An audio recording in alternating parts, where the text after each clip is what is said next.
શું વાંક છે આ મૂંગા પ્રાણીઓનો? એટલો જ ને કે એમનામાં જીવ છે પણ બોલવા માટે જીભ નથી ઉપાડી શકતા.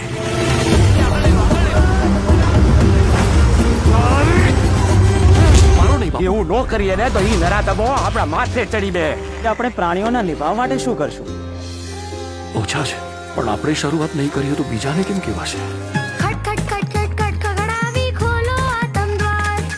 એક જીવને ખાતર બીજો જીવ કરે પોકાર.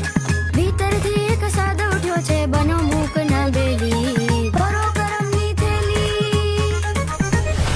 સ્કૂલનું હું જોઈ લઉં, મીટિંગ્સ હું અટેન્ડ કરી લઉં. ખાલી મારા એકલાનો દીકરો છે. વિવાન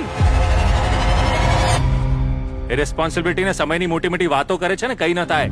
બેટા કાલે વિવાનને કંઈક થઈ ગયું વાંગ તો તું અમારો જ ખડીશ ને. જ્યારે આપણી પાસે સગવડ નથી, તમને ખબર છે, તો તમે કેમ આ નવા પ્રાણીઓને અંદર લો છો? કે આ જીવોને આપણે અંદર નહીં લઈએ ને તો એમના માલિકો મજબૂર થઈને એમને રસ્તે રચડતા છોડી દેશે. કોર્ટની તારીખ છે. આ લોકો કોર્ટ કચેરી વાળા નથી વેલજીભાઈ.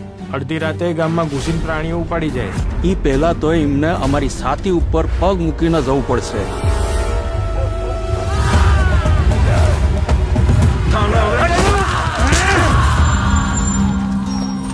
શું થયું વેલજી કાકાને? સંઘર્ષ જ યાત્રા છે. કર્મની દિશા સાચી હશે ને, પ્રયત્નો સતત થતા રહેશે ને, તો પરિવર્તન જરૂરથી આવશે.